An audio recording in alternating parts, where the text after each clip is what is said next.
పలుకు తొయ్యలి భవ్య రూపము తెలుగు తల్లికి వందనం.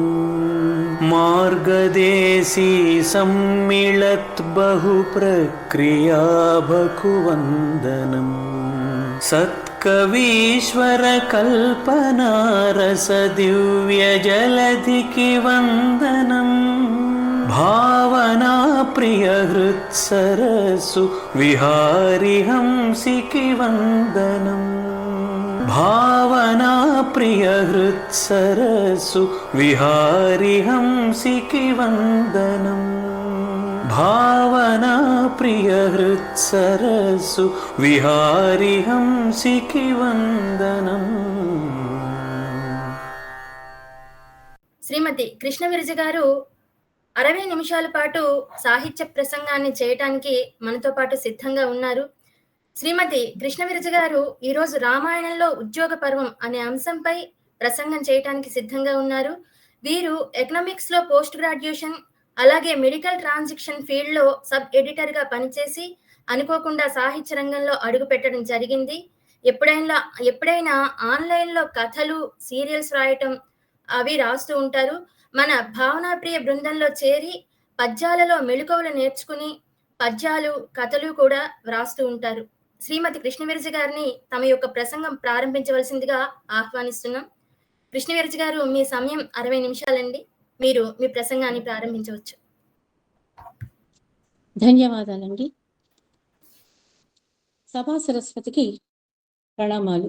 ధర్మాత్మ సత్య సందశ్చ రామో దాశరథి పౌరుషేచ ప్రతిద్వంది శరీరం జహిరావణం తపస్వాధ్యాయ నిరతం తపస్వి వాగ్విదాంబరం నారదం కల్ప ప్రచ వాల్మీకి మునిపొంగు.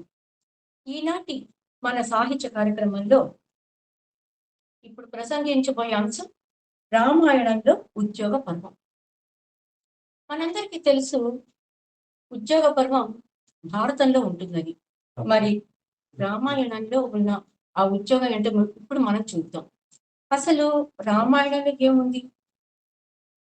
కోసల రాజ్యాన్ని పరిపాలించే దశరథ మహారాజు కొడుకు శ్రీరాముడు సవతి తల్లి కోరిక పైన 14 సంవత్సరాల పాటు వనవాసం చేసి, రావణుడు అనే రాక్షసుడు తన భార్య సీతని ఎత్తుకుపోతే వానరుల సహాయంతో లంకకు వెళ్ళి రావణాసుడు చంపి తన భార్యను రక్షించుకుని తిరిగి అయోధ్యకు వచ్చి పరిపాలించాడు. ఇంతే కదా.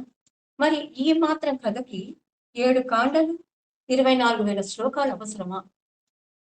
ఒక్క బాలకాండలోని 77 సర్గలు, 2,000 పైగా శ్లోకాలు ఉన్నాయి. ఎందుకు అన్ని కథలతోటి వాల్మీకి అంత పెద్ద కావ్యం రచించాడు? అంటే రామాయణం చదివితే మోక్షం వస్తుంది అనుకుంటారు, పుణ్యం వస్తుంది అంటారు. కానీ వాటి కోసమే అయితే రామాయణమే చదవాల్సిన అవసరం లేదు కదా.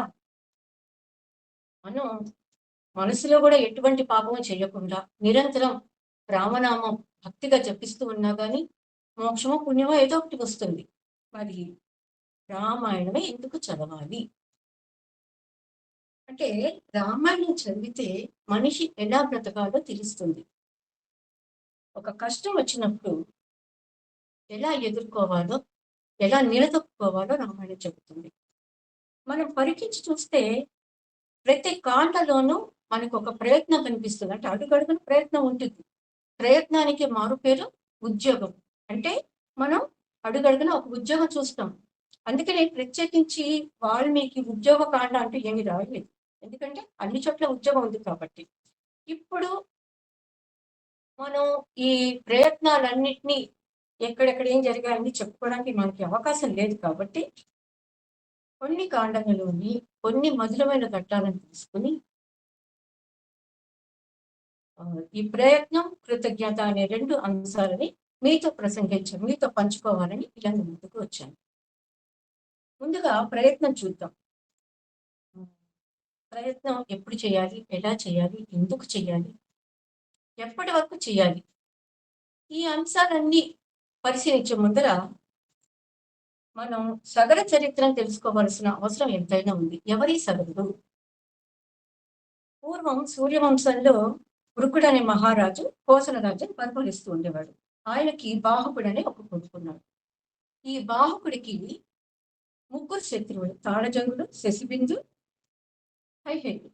ఈ ముగ్గురు చేతుల్లో బాహుకుడు ఓడిపోయి అడవికి పారిపోయి అక్కడే అనామకంగా చనిపోయాడు. మొట్టమొదటిసారి కోసల పైన శత్రువుల పతాకాలు ఎగిరాయి. ఇది సూర్యవంశానికి మాయన మచ్చ. సరే, బాహుకుడు చనిపోయే నాటికి అతనికి సంతానం లేదు. ఈయనకి ఇద్దరు భార్యలు. ఇతను చనిపోయిన తర్వాత చిన్న భార్య పెద్ద భార్య మీద విషప్రయోగం చేసింది. ఆ విషప్రయోగం వలన ఆవిడ కడుపులో పెరుగుతున్న శిశువు కూడా చనిపోవలసిన వాడే. కానీ వాళ్ళకి ఔరు మహర్షి ఆశ్రయం లభించింది. ఆయన కాపాడాడు. అందువలన ప్రమాదం తప్పింది. కొంతకాలానికి ఈవిడ ఒక శిశువుతో పాటుగా విషాన్ని కూడా ప్రసవించింది. అలా విషంతో సహా పుట్టాడు కాబట్టి ఆయనకి సగరుడు అని పేరు వచ్చింది. సగరుడు పుట్టే నాటికి తండ్రి లేడు, రాజ్యం లేదు, సైన్యం లేదు, ఎటువంటి సహాయము లేదు. అసలు సూర్యవంశ పరిస్థితి ఏంటో తెలియదు. అంత అగమ్య గోచరం. ఇలాంటి పరిస్థితుల్లో సగరుడు పెరిగి అయోధ్యకు వచ్చి తన శత్రువులందరినీ ఓడించి బంధించి తిరిగి అయోధ్య పైన సూర్యవంశ పతాకమైన కోవిదార ధ్వజాన్ని ఎగురవేశాడు. విజయ కేతనాలు సగర్వంగా రెప్పరపలాడాయి. అంతేకాకుండా సగరుడు తక్కిన రాజ్యాలన్నింటిని కూడా తన అధీనంలోకి తీసుకొచ్చేస్తున్నాడు. అలా ఆయన చక్రవర్తి అయ్యాడు. ఇప్పుడు మనకి సగరుడు ఎలాంటి వాడని తెలుస్తుంది. ఎంతటి సాహసవంతుడో, ఎంతటి వీరుడో మనం ఊహించుకోవచ్చు. సగరుడికి ఆత్మాభిమానం చాలా ఎక్కువ. ఎప్పుడు ఎవరిని ఏ సహాయం అడగలేదు. చివరికి భగవంతుడు ఏది ఇస్తే అది మనస్ఫూర్తిగా స్వీకరించాడు తప్పితే ఆయనకి ఇది కావాలని ఎప్పుడు అడగలేదు. ఈయనకి ఇద్దరు భార్యలు. పెద్ద భార్య కేసిని. ఈవిడ విదర్భరాజు కూతురు కాబట్టి వైదర్భి అని పేరు. రెండో భార్య సుమతి. ఈవిడ కశ్యప మహర్షి కూతురు. సైబ్య అని ఇంకొక పేరుంది. ఇద్దరు భార్యలు ఉన్నప్పటికీ సగరుడికి సంతానం లేదు. అందుకే నేనేం చేశాడు, ఔరవ మహర్షి గురించి తపస్సు చేశాడు. ఇది చాలా విచిత్రమైన విషయం. ఎవరైనా త్రిమూర్తుల్లో ఒకళ్ళ గురించి తపస్సు చేస్తారు, కానీ గురువు గురించి తపస్సు చేయడం అంటూ ఉండదు కదా. మరి ఎందుకు చేశాడు అంటే, ఆ భగవంతుడు ఏమి ఇవ్వదలుచుకున్నాడో అది ఇచ్చాడు. సంతానాన్ని ఇవ్వలేదు. ఈయన అడగడు కదా, ఈయనకి ఆత్మాభిమానం ఎక్కువ. అందుకని ఇంకా భగవంతుడి గురించి ఎటువంటి ప్రయత్నం చేయకుండా తన గురువు గురించి తపస్సు చేసుకున్నాడు. గురువు ఎవరు? త్రిమూర్తి స్వరూపం. గురువుకి తపస్సు చేస్తే త్రిమూర్తులు చేసినట్టే. కానీ అసలు ఔరవ మహర్షి గురించి మాత్రం తపస్సు చేయవలసిన అవసరం ఏంటి? ఈయన ఆ మహర్షి ఆశ్రమంలో ఆడుతూ పాడుతూ పెరిగాడు. ఆ మహర్షినే తండ్రిగా భావిస్తూ వచ్చాడు. ఆయనకి అడిగే చనువు ఉంది, స్వతంత్రత ఉంది. అలాంటప్పుడు మహారాజు గురుదేవ, రాజ్యానికి వారసుడు కావాలి అని అడగచ్చు కదా. కానీ అడగడు. ఎందుకంటే ఆయనకి ఆత్మాభిమానం ఎక్కువ కాబట్టి ఆయన అడగడు.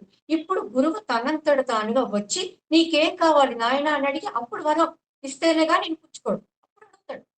అందుకోసం ఏం చేశాడు, 100 సంవత్సరాల పాటు తన ఇద్దరు భార్యలతో కలిసి అతి కఠినంగా కఠోరమైన తపస్సు చేశాడు. ఔరవ మహర్షి సంతోషించి నీకు సంతానాన్ని ప్రసాదిస్తున్నానని చెప్పి అని వెళ్ళిపోయాడు. కొంతకాలానికి కేసినికి అసమంజుడని కొడుకు పుట్టాడు. మరికొంతకాలానికి సుమతి కూడా ప్రసవించింది. అయితే ఆవిడ శిశువుని ప్రసవించలేదు. ఒక సొరకాయ లాంటి పెద్ద పిండాన్ని ప్రసవించింది. ఈ పిండాన్ని చూసేసరికి ఎవరికి ఏం చేయాలో తెలియలేదు. ఏం చేయాలో తెలియక వశిష్ఠ మహర్షి గురించి కబురు చేశారు. ఆయన వచ్చి చూస్తే ఆ పిండానికి 60,000 తిత్తులు ఉన్నట్టు ఆయన గమనించారు. గమనించి ఏం చేశారంటే, పరిజనులు ఉంటారుగా వాళ్ళ చేత ఈ 60,000 తిత్తుల్ని పోయించి 60,000 నేతి కుండల్లో భద్రపరిచాడు. ఆ తర్వాత కొంతకాలానికి ఈ కుండల నుంచి ఒక్కొక్క శిశువు పుట్టడం మొదలుపెట్టాడు. అలాగా 60,000 మంది శిశువులు పుట్టారు. 60,000 మంది శిశువులతో అసమంజుడితో రాజమండ్రి కణకణలాడిపోతుంది. ఈ 60,000 మందికి సగరులు అనే పేరు. కొంతకాలానికి అసమంజుడికి వివాహం అయింది. అంశుమంతుడని కొడుకు కూడా పుట్టాడు. కొడుకు పుట్టిన కొంతకాలానికి అసమంజుడు ఒకరోజు సరయూ నదికి వెళ్ళి అక్కడ అమాయకంగా హాయిగా ఆడుకుంటున్న పిల్లల్ని నిర్దాక్షిణ్యంగా సరియు నదిని విసిరేసి వాళ్ళు కొట్టుకుపోతుంటే సంతోషించాడు, వినోదించాడు. ఇది సగరుడు ఊహించని దెబ్బ. అసలు ఒక క్రూరుడు సూర్యవంశంలో పుట్టడమా? అది తన కొడుకుగానా? అది ఔర్వ మహర్షి వరప్రసాదమా? ఆయన తట్టుకోలేకపోయాడు. వెంటనే నేను పరిత్యజించేస్తున్నాను అని పరిత్యజించాడు. పరిత్యజించడం అంటే మరణ శిక్షతో సమానం. ఇంకా ఆయన దృష్టిలో ఆ కొడుకు చనిపోయినట్టే. అది ఎంత బాధగా ఉంటుంది. బతికున్న తన కొడుకుని ఆ, చనిపోయాడు అని ఊహించుకోవాలంటే ఎంత బాధగా ఉంటుంది. తర్వాత తన తర్వాత ఈ రాజ్యాన్ని పరిపాలించవలసిన వాడు అసమంతుడే. మరి అలాంటి కొడుకు అలా అర్థాంతరంగా వెళ్ళిపోతే ఎంత బాధగా ఉంటుంది. ఆ కొడుకు మీద ఆయన ఎన్ని ఆశలు పెంచుకుని ఉంటుంటాడు, ఎంత మమకారాన్ని పెంచుకుని ఉంటుంటాడు. అవన్నీ కాళ్ళదనుకుని వెళ్ళిపోయి పంపించేసి ఆ నువ్వు నా రాజ్యంలో ఉండడానికి వీల్లేదు, నా కంటికి కనిపించడానికి వీల్లేదు, నా రాజ్యంలో ఉండడానికి వీల్లేదు, నువ్వు ఎక్కడున్నా కానీ క్రూర చేష్టలు చేయడానికి వీల్లేదు, తండ్రిగా ఇది నా ఆజ్ఞ అని అన్నాడు. అయితే అసలు పరిత్యజించడం ఎందుకు? మరణ శిక్ష విధించవచ్చు కదా మనకు అనిపిస్తుంది. సగరుడు నేరుగా ఎవరికి కూడా మరణశిక్ష విధించలేదు. ఆయన అంత ముందు బంధించాడు కదా. శత్రువులు ఓడించినప్పుడు యుద్ధంలో వాళ్ళని చంపే అవకాశం వచ్చేది. వచ్చినప్పటికీ కూడా వాళ్ళని చంపకుండా వాళ్ళకి మరణ శిక్షతో సమానమైన శిక్షలు విధించాడు. ఇప్పుడు తన కొడుకు విషయంలో కూడా అదే చేశాడు. అది కాకుండా అసమంతుడు ఔర్వ మహర్షి ప్రసాదం పూర్తిగా అతని మీద అధికారం కూడా లేదనుకున్నాడేమో. ఎందుకో మరి ఆయన పరిత్యజించాడు. అయితే ఆయనకి ఎంతో వేదనగా ఉంటుంది కొడుకు దూరమైనందుకు. కానీ అంతకంటే బాధాకరమైన విషయం ఒకటి ఉంది సగరుడికి. ఏంటి అది అంటే, పుట్టుకుపోయిన పిల్లల పరిస్థితి ఏంటి? ఆ తల్లిదండ్రుల గర్భశోకాన్ని ఎలా తీర్చాలి? ఇప్పుడు ఇంత ధర్మహాని జరిగింది, దీనికి పరిహారం ఎలా? దీనికి ఎక్కువ బాధపడ్డాడు సగరుడు. అంటే సగరుడు ఎంతటి ధర్మాత్ముడు మనకు తెలుస్తుంది. తప్పు చేసి కొడుకునైనా సరే శిక్షించకుండా వదలడు. ఇంతటి ధర్మాత్ముడు ఇతను. మనసులో ఎంత వేదనగా ఉన్నా ఎప్పుడు బయటపడలేదు. అలాగే రాజ్యాన్ని పరిపాలిస్తూ వచ్చాడు. కొంతకాలానికి ఈయన అశ్వమేధ యాగం చేయడానికి సంకల్పించుకున్నాడు. ఇప్పటికే ఈయన 99 అశ్వమేధ యాగాలు చేశాడు. ఇది 100వ అశ్వమేధ యాగం. ఇది చేస్తున్నప్పుడు ఒకరోజు రాత్రి ఇంద్రుడు మారువేషంలో వచ్చి యాగాశ్వాన్ని ఎత్తుకుపోయి పాతాళానికి పారిపోయి అక్కడ కపిల మహర్షి ఆశ్రమంలో దాచిపెట్టాడు. యాగం ఆగిపోతే రాజ్యానికి అరిష్టం. ఇప్పుడు ఎలాగైనా ఆ యాగాశ్వాన్ని తీసుకురావాలి. అది ఎక్కడుంది ఎవరికి తెలియదు కదా. మహర్షులు చెప్పారు, సరే ఈ 60,000 మంది సగరులు ఉన్నారుగా, వీళ్ళు తీసుకొస్తామని బయలుదేరారు. ఈ సగరులు పరమోత్సాహవంతులు, మహావీరులు, కానీ వివేకశూన్యులు. వాళ్ళు ఎలాగో కష్టపడి పాతాళ లోకానికి వెళ్ళారు. ఈ లోపలగా ఎంత జీవహింస చేశారంటే భూమిని తవ్వేసి అక్కడున్న ప్రాణి లోపల భూగర్భంలోని ప్రాణి కొట్టినన్నింటినీ కూడా సర్వనాశనం చేస్తూ వచ్చారు. భూమిని బద్దలు కొట్టేశారు. వాళ్ళకి తెలీదు, అలా వెళ్ళిపోతారు అంతే ఉత్సాహంతో. అలాగే అక్కడ కశ్యప మహర్షి ఆశ్రమంలోకి వెళ్ళి అక్కడ యాగాశ్వాన్ని చూసి తీసుకొచ్చేసుకోవచ్చు కదా. అలా కాకుండా మహర్షి పట్ల అపచారం చేశారు. అపచారం చేసేసరికి ఆ మహర్షి క్రోధాగ్ని జ్వాలలో వీళ్ళు 60,000 మంది కూడా బూడిద రాసులైపోయారు. ఎప్పటికీ అశ్వాన్ని రావట్లేదు, ఏమైందో తెలీదు. సరే అంశుమంతుడు వెళ్ళాడు తీసుకురావడానికి. వెళ్ళిన తర్వాత ఆయనకి విషయం అర్థమైంది. ఓహో, ఇలా అయిందా పరిస్థితి అనుకున్నాడు. కపిల మహర్షిని ప్రార్థించి అశ్వాన్ని తీసుకొచ్చి సగరుడికి అప్పగించాడు. యాగం పూర్తి అయిపోయింది. యాగం పూర్తి అయిన తర్వాత సగరుడికి విషయం తెలిసింది. తెలిసిన తర్వాత ఆయనకి కోలుకోలేని దెబ్బ. మానసికంగా ఆయన కృంగి కృషించిపోయాడు. ఆయన హృదయం ఎన్ని వేల సార్లు మరణించిందో మనం చెప్పలేము, ఊహించలేము అనమాట. ఆయన గుండె ఎంత కొట్టుకుందో, ఆయన ఎంతగా ఆక్రోశించాడో, ఎంత బాధపడ్డాడో మన ఊహకి అందదు. 60,000 మంది సంతానం కుప్పకూలిపోతే అది ఏ తండ్రి తట్టుకోగలడు? అప్పటిదాకా రాజమందిరం కళకళలాడుతూ ఉండేది, ఇప్పుడు శూన్యంగా కనిపించింది. అన్నిటికంటే బాధాకరమైన విషయం ఏంటంటే వీళ్ళకి సద్గతి రాలే. దాహంతో అలమటిస్తున్నారు. పిశాచ రూపంలో తిరుగుతున్నారు. వీళ్ళకి ఈ దాహం తీరాలంటే ఎలాగ మామూలు నీళ్ళు ఇస్తే కుదరదు. సరిపోదు వాళ్ళకి. దాహం తీరదు. మరి ఎలా తీరుతుంది? ఎక్కడో గంగ ఉంది. ఆ గంగను తీసుకురావాలి. ఆవిడెక్కడుంది గంగ? ఇక్కడ స్వర్గంలో ఉంది. ఇప్పుడు ఆ స్వర్గానికి వెళ్ళి గంగను తీసుకురావాలి. అసలు మానసికంగా కృంగి కృషించిపోయిన ఆ సగరుడు ఎలా తీసుకురాగలుగుతాడు? ఇక్కడ ఏంటంటే సుమంతుడిని పరిచర్చించిన తర్వాత ఆయన కొంతకాలానికి నిజంగానే భౌతికంగా చనిపోయాడు. చనిపోయిన తర్వాత ఆయన యోగుడు వెళ్ళే మార్గంలో వెళ్ళాడు. ఇది సగరుడికి తెలుసు. కొంతలో కొంత బాధగా ఉన్నా కానీ సంతృప్తి కలిగింది కదా అని ఒక్క సంతృప్తి ఉంది. కానీ ఇక్కడ అలా లేదు. వీళ్ళ విషయంలో ఏ పరిస్థితి ఏమి చెయ్యలేని పరిస్థితి. ఇంకా చిత్రమైన విషయం ఏంటంటే దీనికి మూల కారణం ఇంద్రుడని సగరుడికి తెలుసు. ఈ సగరుడు ఇంద్రుడిని శపించగలడు కూడా, అంత శక్తిమంతుడు.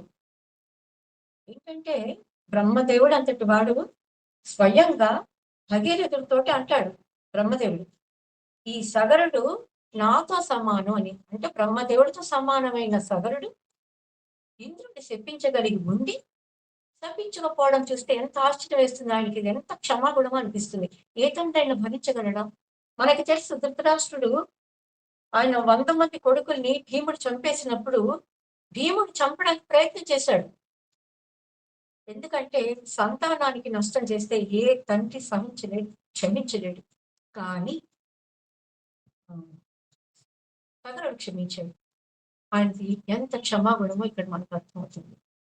తర్వాత మనకు తెలుసు సూర్యవంశ పరిస్థితి. సగరుడు పుట్టే నాటికి సూర్యవంశం అస్తవ్యస్తంగా ఉంది. ఆ సూర్యవంశానికి పూర్వ వైభవం కలిగించడానికి సగరుడే కారణం. మరి ఎంతో కొంత ప్రయత్నం చేస్తేనే కదా ఈ సూర్యవంశం మళ్ళీ నిలబడింది, అంత వైభవం చిక్కుకుంది, దక్కించుకుంది. అలాంటి వాడు తన కొడుకుల కోసం ఎటువంటి ప్రయత్నము చేయకపోవడం చూస్తే ఆశ్చర్యం వేస్తుంది. తపస్సు చేయకపోవచ్చు, భగవంతుడిని అడగకపోవచ్చు, కానీ ఏదైనా మార్గం ఉండొచ్చు కదా. ఎవరిని ఏంటంటే ఏ యాగమో చెయ్యొచ్చు, ఏమైనా చేయొచ్చు. కానీ ఆయన నిర్లిప్తంగా ఉండిపోయాడు. ఏది జరగాలో అది జరుగుతుంది అంతే అనుకుంటాడు. ఇంతటి నిస్వార్థపరుడు ఎక్కడ ఉండడు అనిపిస్తుంది. ఎందుకంటే వంశం కోసం అంత ప్రాకులు పడినాడు, తన సొంత సంతానం కోసం ఆయన వదిలేశాడంటే ఆయన ఎంతటి నిస్వార్థపరుడు మనకి అర్థమవుతుంది ఇక్కడ. అసలు అసలు సగరుడికి అన్ని ఉన్నాయండి. ధర్మగుణం ఉంది, నిస్వార్థపరత్వం ఉంది, వీరత్వం ఉంది, అన్ని అన్ని దేని వేయలేదు, అన్ని ఉన్నాయి. కానీ ఏ మహారాజు అనుభవించినంత మానసిక క్షోభను ఈ సగరుడు అనుభవించాడు అంటే అది అతిశయోక్తి కాదు. ఇలాగా ఆయన 30,000 సంవత్సరాల పాటు రాజ్యాన్ని పరిపాలించాడు, మృత్యువు కోసం ఎదురు చూస్తూ. ఈ 30,000 సంవత్సరాల్లో ఆయన ఏనాడు ధర్మం తప్పలేదు, ఏనాడు భగవంతుని ధ్యానం తప్పలేదు, ఏనాడు పెద్దలను గౌరవించడం మానలేదు. నాకేమొరిగింది నేను ధర్మంగా ఉండడం వల్ల అని ఆయన ఏనాడు అనుకోలేదు. ధర్మయుతంగా ఉన్నాడు కాబట్టి ఆయన ఆత్మహత్య చేసుకోలేదు. ఆత్మహత్య చేసుకోవడం అంటే ధర్మహాని.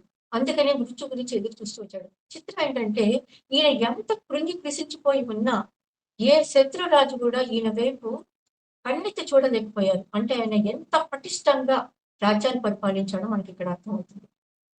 అలాంటి సగర మహారాజు ఎప్పుడు మృత్యు వస్తుందా అని ఎదురు చూశాడు. ఈయన ఈ 30,000 సంవత్సరాల్లో ఈయన పెదవుల మీద నవ్వు లేదు, మనసులో శాంతి లేదు, సుఖం లేదు, సంతోషం లేదు, సౌఖ్యం లేదు, ఏమీ లేదు, ఒక్క మానసిక క్షోభ తప్ప. ఆయన అలా ఎదురు చూస్తూ వచ్చాడు, ఎప్పుడు మృత్యు వస్తుందా అని. అలా సుదీర్ఘకాలం ఎదురు చూసి ఆ మృత్యు వచ్చినప్పుడు ఆ ఒడిలో సగర్వంగా తలపెట్టుకుని వెళ్ళిపోయాడు. ఇది సగర చరిత్ర. ఈ సగర చరిత్రలో మనకేం తెలుస్తోంది? మనిషి ఏ స్థితిలో పుట్టాడు అన్నది ముఖ్యం కాదు, ఏ స్థితిని చేరుకున్నాడు అన్నది ముఖ్యం. సగరుడు చూడండి, అట్టడుగు స్థాయి నుంచి చక్రవర్తి స్థాయికి ఎదిగాడు. అంటే ప్రతి మనిషి కూడా అత్యున్నత స్థాయికి చేరుకోవాల్సిందే అని సగరం పాత్ర మనకు తెలుస్తుంది ఇవాళ ఈ పాత్ర వల్ల. అలాగే మనకి ఎంత కష్టం వచ్చినప్పటికీ నిబ్బరంగా ఉండవలసిందే, మన ధర్మాన్ని మానకూడదు, ఎటువంటి అఘాయిత్యం చేయకూడదు. అదే ఇంకొక రాజు అయితే గుండె ఆగిపోయి ఉండేది, లేదా ఆత్మహత్య చేసుకుని ఉండేవాడు. కానీ ఈయన నిబ్బరంగానే ఉన్నాడు, ఎటువంటి అఘాయిత్యం చేయలేదు. అలాగా మనం కూడా ఎటువంటి కష్టం వచ్చినప్పటికీ ఆ, అలా నిబ్బరంగా ఉండాలి అని సగత్మాత చెప్తుంది. మొత్తానికి సగరుడు ఉండగా వాళ్ళ సద్గతి కోసం ఎటువంటి ప్రయత్నము జరగలేదు. ఆ తర్వాత కొంతకాలానికి ఇదే వంశంలో భగీరథుడు పుట్టాడు. ఈ భగీరథుడు సగరుని చరిత్ర తెలుసుకుని చలించిపోయి, నేను గంగని తీసుకువస్తాను అని ప్రతిజ్ఞ చేసి తపోవనానికి వెళ్ళాడు. నిజానికి భగీరథుడి కంటే ముందరే గంగ గురించి ప్రయత్నాలు జరిగాయి. ఈ సగరుడు మనవడు హంసమంతుడు, అతను భగీరథుడు తాత కూడా అవుతాడు. ఈ హంసమంతుడు 30,000 సంవత్సరాల పాటు గంగ గురించి తపస్సు చేశాడు. అలాగే ఆయనకు ఒక కొడుకు ఉన్నాడు దిలీపుడు. ఆయన కూడా 30,000 సంవత్సరాల పాటు యజ్ఞయాగాదులన్నీ చేశాడు గంగ రావాలని. కానీ ఎటువంటి ఫలితం లభించలేదు. ఇప్పుడు ఈ దిలీపుడు చనిపోతూ ఆయన ఆఖరి కోరికగా భగీరథుడి దగ్గర మాట తీసుకున్నాడు, నువ్వు గంగను తీసుకురావాలి. అలాగే నాయన, నేను గంగను తీసుకొస్తాను. నేను మందిరానికి తిరిగి వస్తే గంగ కిందకి వచ్చినప్పుడే అని మాట ఇచ్చి ఆయన తపవనానికి వెళ్ళిపోయాడు. తపవనానికి వెళ్ళి ఎలా తపస్సు చేశాడు? నెలకి ఒక్క పూట మాత్రమే ఆహారం తీసుకుంటూ, మిగతా అన్ని సమయాల్లో కూడా ఆయన పంచాగ్నుల మధ్య ఊర్ధ్వముఖంగా నిలబడి అతి కఠోరమైన తపస్సు చేశాడు. 10,000 సంవత్సరాల పాటు తపస్సు చేస్తే అప్పుడు బ్రహ్మదేవుడు ప్రత్యక్షమయ్యి, నీకేం కావాలి నాయన అని అడిగాడు. అప్పుడు భగీరథుడు, నాకు 2 కోరికలు ఉన్నాయి. ఒకటి, మా వంశం నిరాటకంగా సాగాలి, ఎప్పుడు సంతానం ఉండవలసింది, ఆ వంశం ఆగిపోకూడదు. రెండోది, నా పూర్వీకులు దాహంతో అలమటించిపోతున్నారు, వాళ్ళకి సద్గతి కావాలి, కాబట్టి నాకు గంగ కావాలి అని అడిగాడు. ఈ 2 కోరికలు కూడా ఆయన వంశం గురించి అడిగాడు తప్ప ఆయన కోసం ఆయన ఏదీ అడగలేదు. ఒకటి భవిష్యత్తు గురించి అడిగాడు, ఇంకోటి భూతకాలంలో జరిగిపోయిన దాని విషయం గురించి అడిగాడు. బ్రహ్మదేవుడు, అలాగే మీకు గంగను పంపించడానికి నాకేం అభ్యంతరం లేదు, కాకపోతే గంగ అపారమైన శక్తి కలదు. ఆడ భూమి మీదకి దూకిన మరుక్షణం భూమి బద్దలైపోతుంది. అంత శక్తి, అంత ప్రవాహ వేగం ఉంటుంది. ఈవిడ వేగాన్ని నియంత్రించగలిగేవాడు ఎవరూ లేరు, ఒక్క శివుడు తప్ప. కాబట్టి నువ్వు శివుడి సహాయం తీసుకో అని చెప్పి వెళ్ళిపోయాడు. ఇప్పుడు శివుడి గురించి తపస్సు చేయాలి. ఇందాకట్లాగానే నెలకు ఒకసారి భోజనం చేస్తూ మిగతా అంతా పంచాగ్నుల మధ్య నిలబడి శివుడి గురించి అతి కష్టం మీద అతి కఠోరమైన తపస్సు ఏడాది పాటు చేశాడు. చేస్తే ఆ శివుడికి ప్రత్యక్షమయ్యి, అలాగే నేను గంగని భరిస్తాను అని చెప్పి ఆయన ఒప్పుకున్నాడు. ఒప్పుకున్న తర్వాత ముల్లోకాలు వచ్చాయి. ఇదేదో అద్భుతమైన దృశ్యం వస్తుంది, మనం చూద్దాం అని చెప్పి ముల్లోక వాసులందరూ కూడా వచ్చి నిలబడి చూస్తున్నారు. గంగ దూకడానికి సిద్ధంగా ఉంది, శివుడు దూకించుకోవడానికి సిద్ధంగా ఉన్నాడు. అప్పుడు గంగ మొట్టమొదటిసారి శివుడిని చూసింది. ఆ శివుడిని చూసి, ఇదేంటి, ఈ శివుడు ఇంత సుకుమారంగా ఉన్నాడు, నన్ను ఎలా నియంత్రించగలడు, నేను నా ప్రవాహ వేగంతో ఈ శివుణ్ణి పాతాళ లోకానికి ఈడ్చుకుపోతాను అని చెప్పి మనస్సులో అనుకుంది, పైకి అనలే. అయినా కానీ శివుడు గ్రహించేశాడు. ఆహా అనుకున్నాడు, ఏం మాట్లాడలేదు. మాట్లాడకుండా 2 చేతులు నడు మీద పెట్టుకున్నాడు, తల పైకెత్తాడు. తర్వాత జటాచూటంతో తల మీద బిందెలాగా తయారు చేసుకున్నాడు. ఇప్పుడు ఈ బిందెలోకి గంగ దూకడం మొదలుపెట్టింది. దూకుతుంటే ఈయన చేశాడంటే మెల్లిమెల్లిగా ఆ జటాచూటంతో బింగిచ్చడం మొదలు పెట్టాడు. ఈవిడికి ఏం జరుగుతోందో అర్థమయ్యేటప్పటికీ పూర్తిగా ఆయన జటాచూటంలో ఇరుక్కుపోయి బంధించబడింది. ఎంత ప్రయత్నం చేసిందంటే కిందకు దూకడానికి ఆ మహానది ఎంత ప్రయత్నం చేసినా గానీ ఓడిపోయింది. ఒక్క నీటి చుక్క కూడా యువతలకి రాలేదు.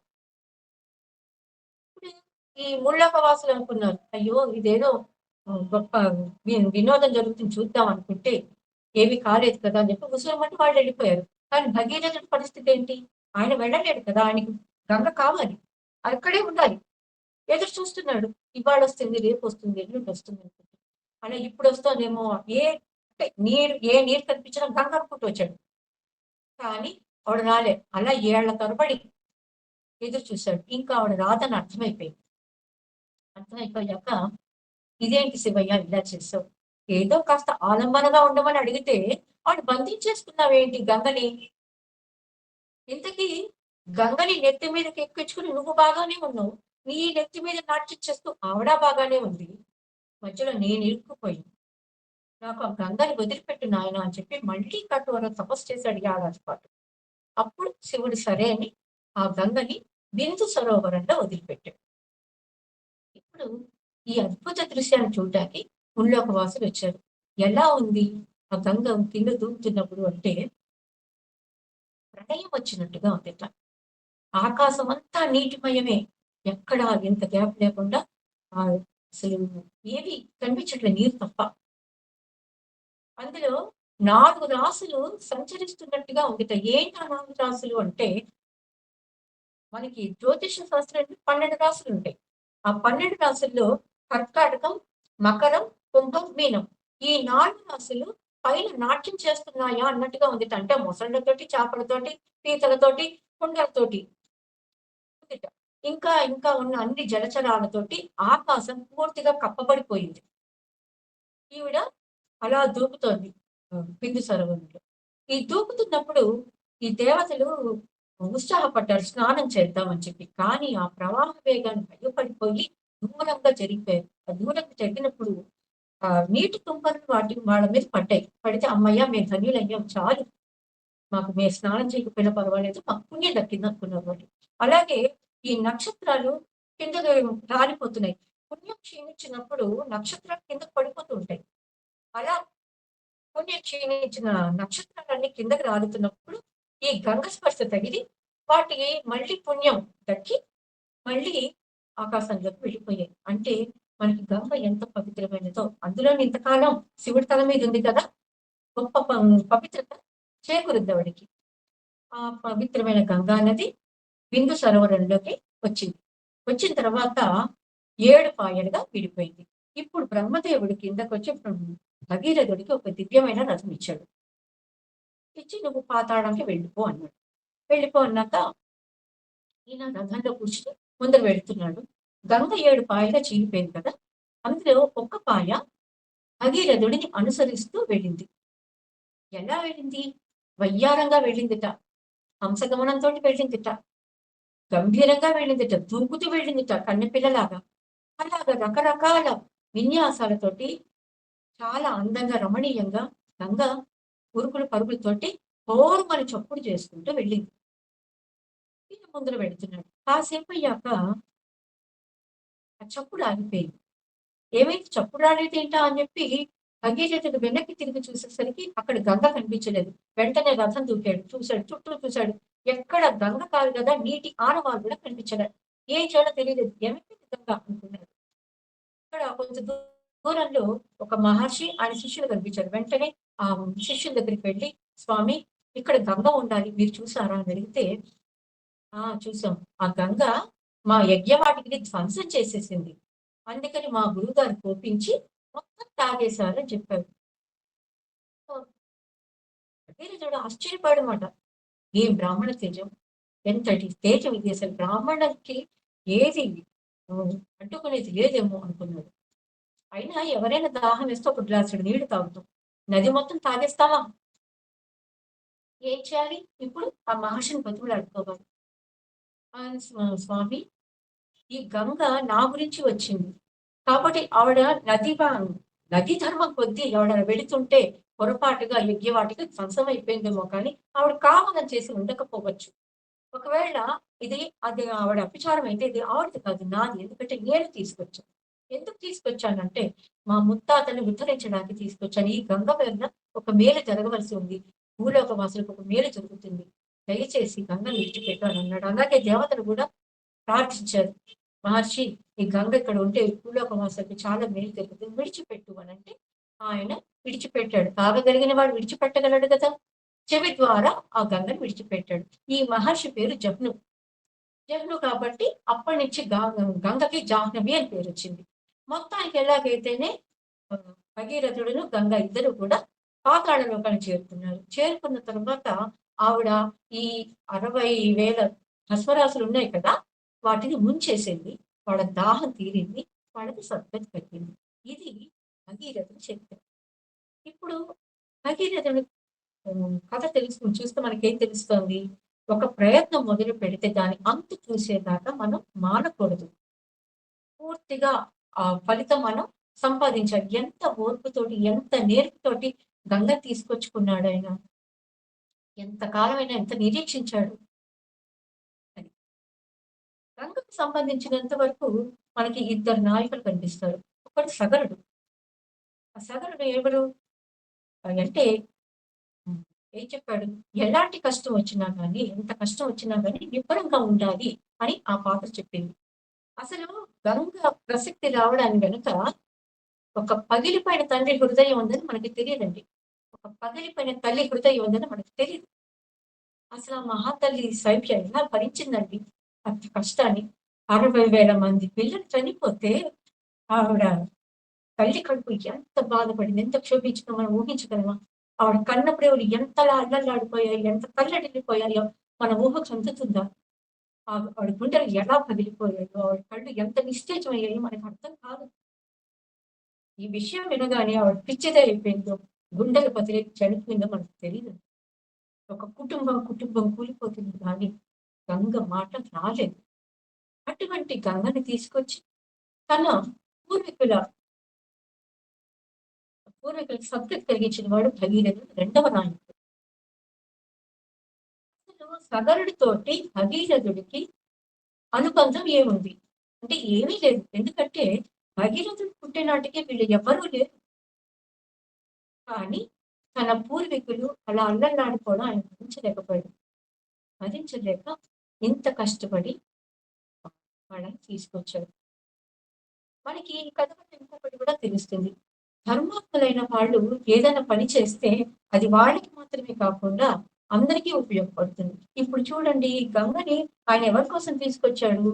తన తాతల కోసం. కానీ ఆ గంగ మనకి కూడా ఉపయోగపడుతుంది. తర్వాత ఈ సగరులు సగరులు ఆయనకి బంధం లేదనుకున్నాం కదా! ఎందుకంటే భగీరథుడి తాత అంశుమంతుడు. ఈ అంశుమంతుడికి సవతి పినతండ్రులు ఈ సోదరుడు. సొంత పినతండ్రులు కూడా కారు. అయినప్పటికీ తన పూర్వీకుల కష్టాన్ని తొలగించాలని చెప్పి ఇంత కష్టపడి గంగని తీసుకొచ్చి ఆ వంశంలో పుట్టినందుకు భగీరథుడు తన రుణం తీర్చుకున్నాడు. ఇప్పుడు మనకు అనిపిస్తుంది ఏదో ఒకడికి సాధ్యమైంది కానీ అందరికీ సాధ్యం అవుతుందా? ప్రయత్నించే ప్రతి వాళ్ళకి సాధ్యం వస్తుందా? ఇంకెవరైనా ఇలా అసాధ్యమైనవి సాధ్యం చేశారా అని మనకి విశ్వామిత్రుడు కనిపిస్తాడు. ఎవరి విశ్వామిత్రుడు? గాది మహారాజు కొడుకు. కుశక వంశస్థుడు కాబట్టి కౌశికుడని పేరు. అహంకారానికి నిలువెత్తు రూపం. ఈయన మహారాజు అయిన తర్వాత ఒకసారి వశిష్ఠాశ్రమానికి వెళ్ళాడు. అక్కడ ఆయనకి వశిష్ఠునితో వైరం వచ్చింది. ఎందుకంటే వశిష్ఠుడికి శబల అనే హోమధేను ఉంది. ఆ హోమధేను కావాలని అడిగాడు. వశిష్ఠుడు ఒప్పుకోలేదు. వెంటనే తన చతురంగ బలాలతోటి ఆ శబలని ఎత్తుకుపోవడానికి ప్రయత్నించాడు. ప్రయత్నిస్తే ఆ శబల చేతులు చిత్తుగా పడ్డాడు. అంటే శబల కూడా సామాన్యమైనది కాదు. ఆవిడ స్వయంగా గొప్ప సైన్యాన్ని తయారు చేసింది. ఆవిడ సృష్టించింది బోల్డంత సైన్యాన్ని. ఆ సైన్యం చేతిలో చతురంగ బలాలతో సహా ఉన్న రాజు విశ్వామిత్రుడు పూర్తిగా ఓడిపోయాడు. ఇప్పుడు వశిష్ఠుడితో యుద్ధం చేయలేడుగా. అంతే ఏం చేయలేక వెళ్ళిపోయాడు. వెళ్ళిపోయి శివుడి గురించి తపస్సు చేసుకుని బోలెడని అస్త్రాలన్నీ సంపాదించుకున్నాడు. అస్త్రాలు, ప్రయోగాలు, ఉపసంహారాలు అన్ని నేర్చేసుకుని నేరుగా వశిష్ఠుడి ఆశ్రమానికి వెళ్ళి అక్కడ యుద్ధం ప్రకటించకుండా ఆగ్నేయాస్త్రాన్ని సంధించాడు. ఎంత కసి, ఎంత కోపం అంటే వశిష్ఠుడి మీద విశ్వామిత్రుడికి ఇది తెలిసిపోతుంది మనకి. కనీసం నీతో యుద్ధం చేస్తానన్నా అడగడా, వెంటనే నేరుగా ఆగ్నేయాస్త్రాన్ని సంధించాడు. అప్పుడు వశిష్ఠుడు కూడా కోపం వచ్చింది. ఏంటి నాతో యుద్ధం చేస్తావా? చెయ్యి అని చెప్పి ఎదురుగా నిలబడ్డాడు. ఇక్కడ యుద్ధం చేసింది కేవలం విశ్వామిత్రుడు అంతే. వశిష్ఠుడు ఏమి యుద్ధం చేయలేదు. ఆయన తన బ్రహ్మదండాన్ని పట్టుకుని నిలబడ్డాడు. నిలబడితే ఈయన ఒక్కొక్క అస్త్రాన్ని ప్రయోగిస్తున్నాడు. ఈ బ్రహ్మదండం అన్నిటిని మింగడం మొదలుపెట్టింది. ఆయన ఏ అస్త్రాన్ని వేస్తే ఆ అస్త్రాన్ని ఈ బ్రహ్మదండం తినేస్తోంది. చివరికి బ్రహ్మాస్త్రాన్ని కూడా ఆ బ్రహ్మదండం మింగేసరికి నిరుత్తుడైపోయాడు విశ్వామిత్రుడు. నిశ్చేష్టుడైపోయి, ఆహా, ఏంటి ఈ బ్రాహ్మణ తేజం! ఇంతకాలం ఏంటి భూమిని పరిపాలిస్తున్నాను కాబట్టి క్షాత్ర తేజానికి మించింది ఏది లేదనుకుంటున్నాను. కాదు కాదు, వృధా. క్షాత్ర తేజం వృధా, వ్యర్థం. బ్రాహ్మణ తేజానికి మించినది ఏది లేదు. ఇప్పుడు నాకు ఆ బ్రాహ్మణ తేజం కావాలి. నేను వెంటనే బ్రహ్మర్షిని అవ్వాలి అనుకున్నాడు. ఇది ఎలా సాధ్యం అండి? క్షత్రుడిగా పుట్టినవాడు రాజర్షి అవ్వగలడు కానీ బ్రహ్మర్షి ఎలా అవుతాడు? ఇది సృష్టి విరుద్ధం. కానీ సాధ్యాసాధ్యాల గురించి ఆలోచించే స్థితిలో విశ్వామిత్రుడు లేడు. నేను ఎలాగైనా బ్రహ్మర్షి కావాలనుకున్నాడు. వెంటనే తప్పవనానికి వెళ్ళాడు. అక్కడ దక్షిణ దిక్కు నుంచి తపస్సు చేసుకోవడం మొదలు పెట్టాడు. తపస్సు చేసుకుంటే కొంతకాలానికి అక్కడికి త్రిశంకుడు అనే మహారాజు వచ్చాడు. ఈ త్రిశంకుడు కూడా సూర్యవంశపు రాజే. ఈయనకి ఒక కోరిక, సశరీరంతో స్వర్గానికి వెళ్ళాలని. వశిష్ఠుడిని అడిగాడు, కుదరదని చెప్పాడు.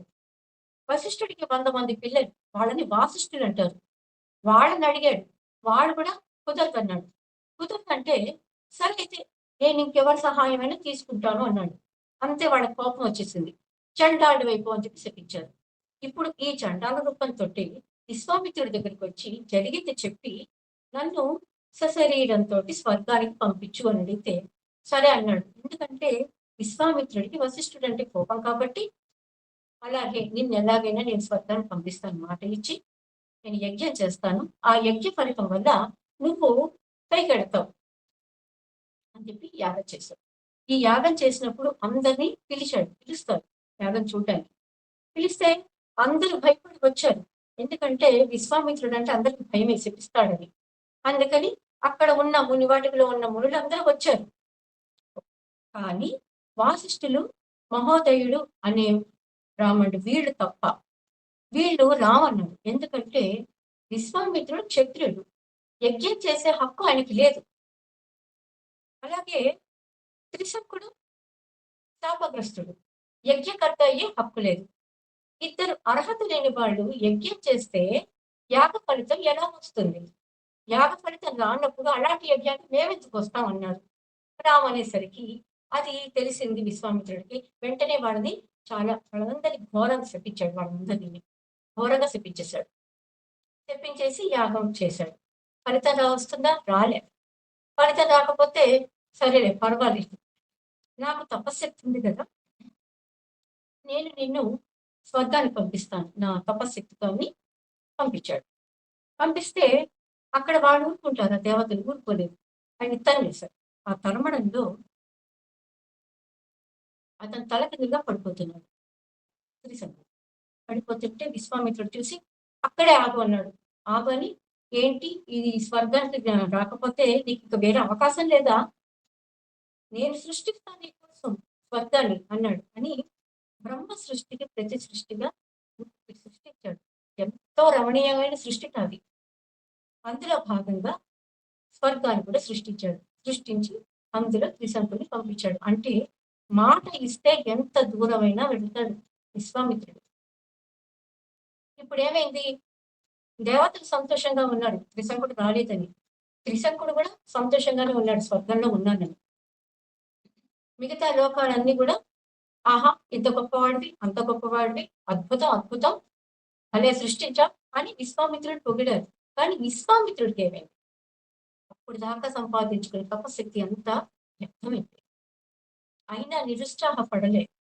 అక్కడి నుంచి పుష్కర తీర్థానికి వెళ్ళాడు. పుష్కర తీర్థంతో తపస్సు చేసుకుంటున్నాడు. కొంతకాలం అయ్యాక ఈసారి సునసేపుడు వచ్చాడు. ఈ సునసేపుడు ఎవరు? స్వయంగా విశ్వామిత్రుడు అక్కకు కొడుకు, సత్యవతి కొడుకు, మేనడు. వచ్చి మావయ్య మావయ్య, నన్ను అంబరీషుడు అనే మహారాజు నరమేధానికి తీసుకుపోతున్నాడు, కానీ నాకు చావాలని లేదు. నరమేధం అంటే యజ్ఞంలో మనిషిని బలి చేస్తారు. నాకు అక్కడికి వెళ్ళడం ఇష్టం లేదు, నాకు బతకాలని ఉంది మావయ్య. ఇప్పుడు నేను వెళ్ళకపోతే మహారాజు సర్వనాశనం అయిపోతాడు, రాజ్యం సర్వనాశనం అయిపోతుంది. అలా కాకూడదు. రాజ్యం రాజ్యం సుభిక్షంగా ఉండాలి.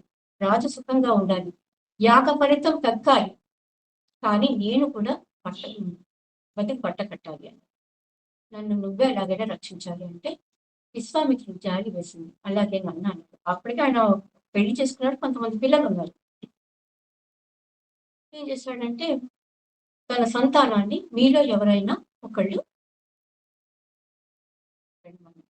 నరమేధానికి వెళ్ళమన్నాడు. సుదర్శనుడి పవిత్ర. అయితే ఎవరికి మాత్రం చావడానికి ఇష్టపడతారు? ఎవరు ఇష్టపడతారు? ఇష్టపడరు కదా! అందుకని వాళ్ళు మేము వెళ్ళమన్నారు. మేమెందుకు వెళ్తాం? వెళ్ళమనేసరికి తండ్రిని ధిక్కరిస్తాడా అని చెప్పి ఆ వాసిష్ఠుని తెప్పించినట్టుగా వీళ్ళకు కూడా తెప్పించాడు. ఇంకా ఘోరమైన శాపం ఇచ్చాడు. ఇచ్చిన తర్వాత నీకు 2 మంత్రాలు చెప్తాను అన్నాడు. సునస్యపుడికి 2 మంత్రాలు ఇచ్చాడు. ఈ 2 మంత్రాలు నేను రూపస్తంభానికి కట్టేసినప్పుడు ఈ 2 మంత్రాలు చెప్పించు. దానివల్ల నువ్వు అనుకున్నది జరుగుతుంది అన్నాడు. అలాగే ఈ సునస్సేపుడిని రూపస్తంభానికి కట్టేశారు. కట్టేసిన తర్వాత కొంతసేపటికి బలైపోయారనమాట. ఆ సమయంలో ఈ 2 మంత్రాలు చదివాడు. చదివితే వరుణదేవుడు వచ్చాడు. వచ్చి ఏం చేయలేక యాగ ఫలితాలేమో మహారాజుకి ఇచ్చేశాడు. ఇప్పుడు మహారాజు సుఖంగా ఉన్నాడు. యాగ ఫలితం దక్కింది. రాజ్యం కూడా సుభిక్షంగా ఉంది. సునస్సేపుడు కూడా బతికాడు ఆ మంత్రాల వల్ల. కానీ ఈయనకి మాత్రం కొంత తపస్సు శక్తి వృధా అయిపోయింది. తర్వాత ఇక్కడ విఘ్నం వస్తోందని చెప్పి ఈయన పడమటి దిక్కుకెళ్ళి తపస్సు చేసుకోవడం మొదలుపెట్టాడు. ఈసారి ఇంద్రుడు మేనకను పంపించాడు తపోభంగం చేయమని. మరి ఇంద్రుడి ఆజ్ఞను మీరలేదుగా. ఈవిడ కూడా యథాశక్తి ప్రయత్నం చేసింది. విశ్వామిత్రుడు మేనక మోహంలో మునిగిపోయాడు. అలాగా 10 సంవత్సరాలైన తర్వాత ఆయనకు తెలిసింది భ్రష్టుడైపోయాను. ఇంతవరకు ఆయన తపస్సు చేసుకున్నాడుగా, కొంత ఫలితం ఉందిగా, అది కూడా వృధా అయిపోయింది మొత్తం. ఇప్పుడు మళ్ళీ మొదటి నుంచి తపస్సు చేసుకోవాలి. ఆయన తన తప్పు తెలిసొచ్చింది. కామంలో మునిగిపోయాను. నేను బ్రహ్మర్షి ఎలా అవుతాను అనుకున్నాడు. వెంటనే ఇంకేమి మాట్లాడలేదు. కామం జయించాలి అంతే అనుకున్నాడు. అనుకుని ఉత్తర దిక్కుకు వెళ్ళి తపస్సు చేసుకోవడం మొదలుపెట్టాడు. ఈసారి ఇంద్రుడు ఏం చేశాడంటే రంభను పంపించాడు. పాప ఆ రంభ అంటూనే ఉంది, నేను వెళ్ళను, నన్ను పంపించొద్దు. ఎందుకు అంత భయపడతావు? నీకు నేనున్నాను కదా, వసంతుడున్నాడు, మన్మథుడున్నాడు, మన నలుగురు కలిసి వెళ్ళి తపోభంగం చేద్దాం అని చెప్పి తీసుకెళ్ళాడు. విశ్వామిత్రుడు తపస్సు చేసుకుంటున్నాడుగా. ఒక్కసారిగా మనసు చలించింది. ఎందుకు చలించిందో ఆయనకు అర్థం కాలే. కళ్ళు తెరిచి చూశాడు. ప్రకృతి అంతా రమణీయంగా ఉంది. వేడ కాని వేళ వసంత ఋతువు వచ్చింది. ఎదురుగుండా ఒక అందాల రాశి ఉంది. ఏంటి, ఎవరు ఈ అందాల రాశి అని చెప్పి పరికించి చూశాడు. చూసేసరికి రంభ అని అర్థమైంది. ఓహో, ఇది నీ పనా అని, ఓ రంభ, నువ్వు 10,000 సంవత్సరాల పాటు శిలగా పడు అని చెప్పి దారుణమైన శాపం ఇచ్చాడు. ఇస్తే నీకెందుకో నేనున్నాను కదా అన్నాడుగా ఇంద్రుడు. వెంటనే పారిపోయాడు. అప్పుడు విశ్వామిత్రుడు జాలేశాడు. అమ్మాయి, నువ్వు బాధపడకు. ఇక్కడికి కొంతకాలం తర్వాత మహానుభావుడైన వశిష్ఠుడు వస్తాడు. అప్పుడు నీ శాపం తీరుతుందని. ఇక్కడ మనకి విశ్వామిత్రుడి మనస్థితి ఏంటో అర్థమవుతుంది. అప్పటి వరకు మనకు వశిష్ఠుడు అంటే ఎంత గొప్ప మనకు తెలుసు. ఎంత తపస్సు వశిష్ఠుడి గురించి చేస్తున్నాడు అంతా మనకు తెలుసు. కానీ ఇప్పుడు మహానుభావుడైన వశిష్ఠుడు అనడంలో ఈయన మనస్సు సాత్వికంగా మారుతుందని మనకి స్పష్టంగా తెలుస్తుంది అన్నమాట. అదే కాకుండా తప్పు చేసింది ఇంద్రుడైతే బ్రహ్మని శపించాడు అనవసరంగా. ఇప్పుడు ఆయన ఏమనుకున్నాడంటే, నేను కోపాన్ని నిగ్రహించుకోలేకపోయాను, ఇంద్రియాలు నా మాట వినడం లేదు, ఇంకా నాకు బ్రహ్మర్షి పదం ఎలా వస్తుంది అని అనుకున్నాక, ఈసారి నేను ఇంద్రియ నిగ్రహాన్ని సంపాదించుకోవాలి, ఎలాగైనా ఆ ఇంద్రియాలని నా అధీనంలో ఉంచుకోవాలి అని ఆయన తూర్పు దిక్కుకెళ్ళి తపస్సు చేసుకోవడం మొదలుపెట్టాడు. ఈసారి ఎన్ని విఘ్నాలు వచ్చాయో ఇంద్రుడు చేస్తూనే ఉన్నాడు. అయినా కానీ చెల్లించకుండా చాలా కఠోరమైన తపస్సు చేశాడు. ఏంటంటే ఆహారం కూడా తీసుకోలేదు. నిరాహారుడై అలాగా 1000 సంవత్సరాల పాటు నిద్రాహారాన్ని మానేసి తపస్సు చేసుకుంటున్నాడు. ఆయన శరీరం కృషించిపోయింది, కట్టెలాగా మారిపోయింది. ఆయన 1000 సంవత్సరాల తర్వాత ఓ రోజు కళ్ళు తెరిచాడు. సరేలే, ఇంతకాలం ఆహారం లేదు కదా, వండుకుందాం అనుకున్నాడు. వండుకున్నాడు. తినబోతూ ఉండగా ఇంద్రుడు బ్రాహ్మణ వేషంలో వచ్చాడు. నాకు ఆహారం పెట్టు పెట్టు అంటే మొత్తం ఆహారం అంతా ఇంద్రుడికి పెట్టేశాడు. ఆయనకు తెలుసు వచ్చింది ఇంద్రుడే అని పెట్టేశాడు. అంటే ఇక్కడ మనకు తెలుస్తుంది. ఎవరైనా మనకి మంచి ఆకలి మీద ఉన్నప్పుడు ఏదైనా చిన్న అవాంతరం వస్తే చాలా కోపం వచ్చేస్తుంది. కానీ ఇక్కడ విశ్వామిత్రుడికి కోపం రాలే. అంతా పెట్టేశాడు. ఇక్కడ ఆయనకి మనకు తెలిసిపోతుంది. ఇంద్రియాలన్నిటిని గెలిచాడు అని మనకి ఇక్కడ అర్థమవుతుంది. ఆయన ఈ శరీరానికి ఆహారం కావాలా అనుకున్నాడు. మళ్ళీ వండుకొని కూడా వండుకోకుండా ఈసారి మళ్ళీ తపస్సు చేస్తున్నాడు. అంటే మొత్తం సంపూర్తిగా ఆయనకి ఇంద్రియ నిగ్రహం వచ్చేసింది. గొప్ప తపాలు లేవు, ఆకలి దప్పికలు లేవు, ఏమీ లేవు. తపస్సు చేసుకుంటున్నాడు. ఈసారి ఎలా తపస్సు చేసుకున్నాడంటే శ్వాసను కూడా బంధించేశాడు. ఉచ్ఛ్వాస లేదు, నిశ్వాస లేదు. అలా తపస్సు చేసుకుంటున్నాడు 1000 సంవత్సరాలు. నిద్రాహారాలు ముందరే లేవు కదా, ఏమీ లేవు అన్నమాట. అంతే, ఆ కట్టె అలా నించునున్నట్టుగా తపస్సు చేసుకున్నాడు. అలా చేస్తుంటే ఆయన తలలో మంటలు పుట్టాయి. మంటలు పుడితే ఈ మంటలు ముల్లోకాలని కూడా తల్లడిలకు చేస్తాయి. దాంతో దేవతలందరూ భయపడిపోయి బ్రహ్మదేవుడి దగ్గరికి వచ్చి మమ్మల్ని రక్షించు, మేము ఈ తాపాన్ని భరించలేకపోతున్నాం అన్నారు. అంటే బ్రహ్మదేవుడు ఈ దేవతలందరితో కలిసి విశ్వామిత్రుడి దగ్గరికి వచ్చి, బ్రహ్మర్షి తపస్సు చాలించు, నువ్వు బ్రహ్మర్షి అయిపోయావు, ఇంకా తపస్సు చాలించు, మేము ఈ తాపాన్ని భరించలేకపోతున్నాం గట్టి గట్టిగా అరిచాడు. అరిస్తే అప్పుడు నెమ్మదిగా కడు తెరిచాడు విశ్వామిత్రుడు కడు తెరిచి, నన్ను బ్రహ్మర్షి అని నువ్వు చెప్పడం కాదు బ్రహ్మ, నువ్వు కాదు నన్ను బ్రహ్మర్షి అనవలసింది. ఆ వశిష్ఠుడు వచ్చి నన్ను బ్రహ్మర్షిగా ఒప్పుకుంటేనే కానీ నేను ఒప్పుకోను అన్నాడు. ఇది సాధికారం, ఆయనకు ఉన్న స్వాభిమానం అది. ఎక్కడో అహం ఉంది ఇంకా. అప్పుడు వశిష్ఠుడు వచ్చి నువ్వు బ్రహ్మర్షివే నాయన అని అంటేనే గాని ఆ అహం శాంతించదు. ఇప్పుడు అహంకారం లేదు, మమకారం ఏమీ లేదు.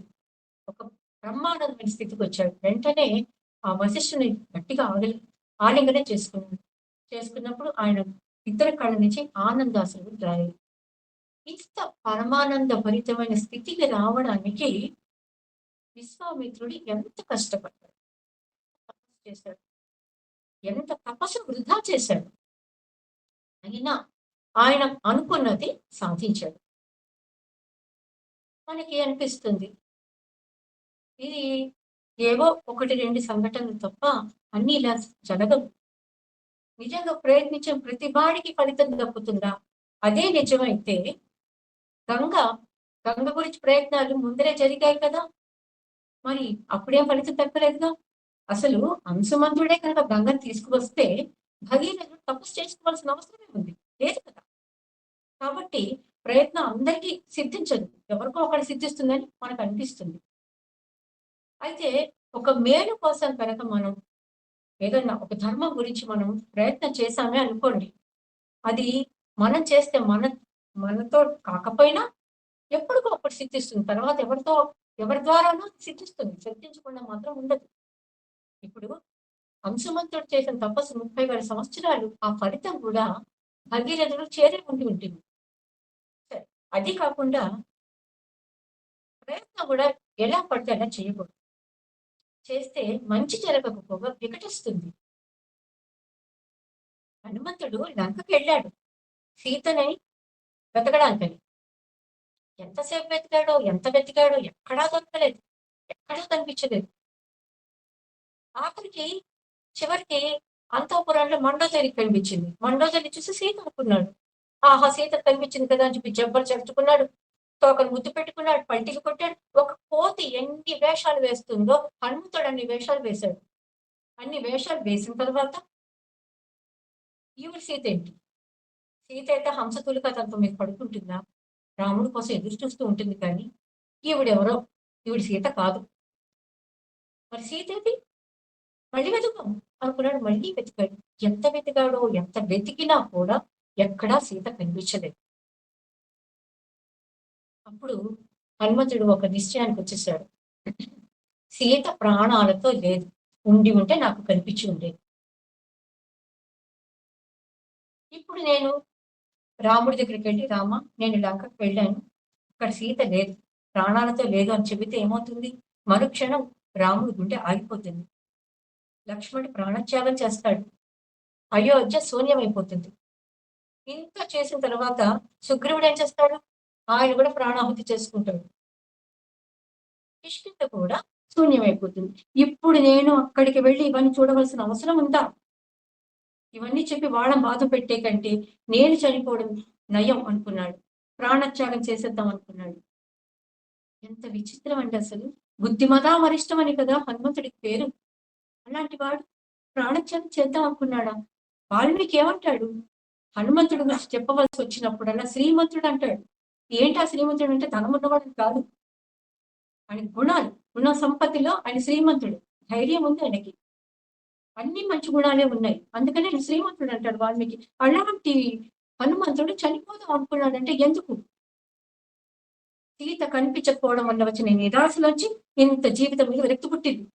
హనుమంతుడికే జీవితం మీద విరక్తి పుడితే మనకు పుట్టదా? అయితే ఆయన బుద్ధిమంతుడు కాబట్టి వెంటనే మళ్ళీ ఆలోచించాడు. సీత ఎలా చనిపోతుంది? అవకాశం ఏమిటి? అసలు అవకాశం లేదు కదా. ఆవిడెవరు? రాముడు భార్య. ఎంత ధైర్యంగా ఉంటుంది. వాడు గుండె ఆగిపోతుందా? లేదు. పిరికిగా ఆత్మహత్య చేసుకుంటుందా? చేసుకోదు. వాడు ధైర్యవంతురాలు. మరి రావణాసురుడు మోజుపడి తీసుకెళ్ళాడు.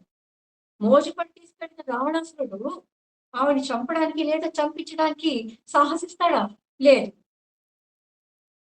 మరి ఎలా చనిపోతుంది? అవకాశం ఏముంది? ఏమీ లేదు. అంటే సీత బతికే ఉంది, ప్రాణాలతోటే ఉంది. మరి ఎందుకు కనిపించలేదు? నేను సరిగ్గా వెతకలేదు. అంటే నాది ప్రయత్న లోపం అనుకున్నాడు హనుమంతుడు. అప్పుడు ఏవో కొన్ని ప్రాంతాలు వదిలేసానేమో అనుకున్నాడు. అలా అనుకున్నాక ఆయనకి సంపాతి గుర్తుకొచ్చాడు. ఈ సంపాతికి వానరులకి కిష్కింధ కాండలో వాళ్ళకి స్నేహం ఏర్పడుతుంది. సంపాతి ఎవరు? ఒక పక్షి, జటాయువు అన్నయ్య. ఈ సంపాతికి రెక్కలు ఉండవు, కొండపైన ఉంటాడు. వీళ్ళతో స్నేహం ఏర్పడినప్పుడు ఒక మాట చెప్తాడు. నేను ఇక్కడి నుంచి చూస్తుంటే దూరంగా అశోక వనంలో సీత విచారంగా కూర్చుని కనిపిస్తోంది అని. అది చెప్పిన వెంటనే ఏమైందంటే తనకి రెక్కలు వచ్చేసి వెళ్ళిపోయింది. ఆ సంతోషంలో వీళ్ళకి సహాయం చేయాలన్న ఆలోచన కూడా రాలేదు, వెళ్ళిపోయింది. ఇప్పుడు ఆ మాటలు అన్ని హనుమంతుడి గుర్తుకొచ్చాయి. అవును కదా, అక్కడ అశోకవనంలో సీత ఉందని చెప్పాడు కదా సంపాతి. నేను అక్కడికి వెతకలేదు కదా, అసలు అశోకవనం ఎక్కడుంది అని చెప్పి అప్పుడు అశోకవనాన్ని వెతుక్కుని ఆ అశోకవనంలో వెతికితే సీత కనిపించింది అక్కడ. అశోకవనం చూసినప్పుడు ఒక మాట అనుకుంటాడు హనుమంతుడు. ఎంత రమణీయంగా ఉంది, ఇక్కడ తప్పనిసరిగా సీత ఉంటుంది. కనీసం ఇక్కడ ఉండకపోయినా కూడా సంధ్య మార్చుకోవడానికి ఇక్కడికి వచ్చి తీరుతుంది. కాబట్టి ఇక్కడ నేను వెతికి తీరుతాను, ఇక్కడ సీత కనిపిస్తుంది చెప్పేసి వెతికాడు. ఇక్కడ సీత కనిపించింది. కనిపించి అప్పుడు ఆవిడతో మాట్లాడాడు, ధైర్యం చెప్పాడు. ఏమి పర్వాలేదమ్మా, రాముడు వస్తాడన్నాడు. అనేసిన తర్వాత లంకకి వెళ్ళాడు. లంకకి వెళ్ళిన తర్వాత ఆ రాక్షసులు హనుమంతుడి తోకకి నిప్పు పెట్టారు. ఇది సీతకు తెలిసింది. ఎలా తెలిసింది? రాక్షస స్త్రీలు ఉంటారు కదా, వాళ్ళు చెప్పారు. ఇందాక నీతో మాట్లాడింది ఒక కోతి ఈ వనం అంతా ధ్వంసం చేసిందే, ఆ దుర్మార్గపు కోతి యక్షకుమారుడు చంపిందే, ఆ కోతికి తోకకి నిప్పు పెట్టారు. ఇప్పుడు దానికి బాగా బుద్ధి వస్తుంది అని చెప్పారు. వెంటనే సీతాదేవి ఏం చేసిందంటే, హుతాసన, నువ్వు హనుమంతుడి విషయంలో చల్లగా ఉండి స్వామి అని ప్రార్థించింది. ఈ విషయం హనుమంతుడు తెలియదు. ఆయన అనుకుంటున్నాడు, ఆహా ఏంటో ఈ మంట నాకు కావకుండా చల్లగా ఉంది, భలే బాగుంది, ఎందుకు ఇంత హాయిగా ఉంది? బహుశా మా తండ్రి వాయుదేవుడు అగ్నిదేవుడు ఇద్దరు మిత్రులు కాబట్టి నన్ను కాల్చకుండా వదిలిపెట్టాడు అగ్నిదేవుడు అనుకున్నాడు. బహుశా అది కూడా కారణం కావచ్చు. కానీ ఇక్కడ సీత ప్రార్థించింది. ఆ విషయం హనుమంతుడికి తెలియదు. తెలియక ఆయన ఏం చేస్తున్నాడంటే మొత్తం లంక అంతా తగలపెడుతున్నాడు. ఎంతలా తగలపెట్టాడంటే మంటలు ఆకాశాన్ని మింగుతున్నాయా అన్నట్టుగా ఉన్నాయి మంటలు. ఎక్కడి దాకానో వ్యాపించేసాయి. ఎంత అసలు ఏమీ కనిపించట్లేదు మంటలు తప్ప. కింద రాక్షసులు హాహాకారాలు చేస్తున్నారు, గొడవ గొడవ చేసేస్తున్నారు, గోడ గోడ పెట్టేస్తున్నారు. ఈయన ఇంకా ఉత్సాహం కాల్చేస్తున్నారు. అలా కాల్చుతున్నప్పుడు ఆయనకి సడన్ గా బుర్ర పనిచేస్తుంది. ఇదేంటి ఇలా కాల్చేశాను, ఈ మంటలు ఎక్కడికెక్కడికో పోయాయి, ఎంతెంతో దూరం వ్యాపించాయో, తప్పనిసరిగా తప్పనిసరిగా అశోకవనాన్ని చేరుకునే ఉంటాయి.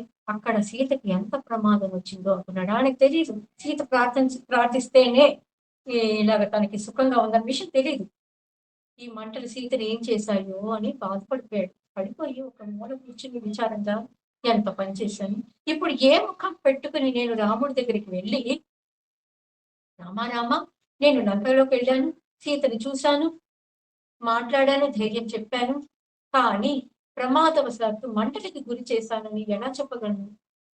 ఎందుకు వచ్చిన బ్రతుకు ఇది, ఇలాంటి బ్రతుకు బతికేనా, ఇలాంటి పనులు చేశానంటే నేను అని బాధపడి ఇంతకంటే చనిపోవడం నయం అనుకున్నాడు. రెండవసారి ఆత్మహత్య గురించి ఆలోచించాడు హనుమంతుడు. ఆ తర్వాత ఆయనకి మళ్ళీ ఇంకొక ఆలోచన వచ్చింది.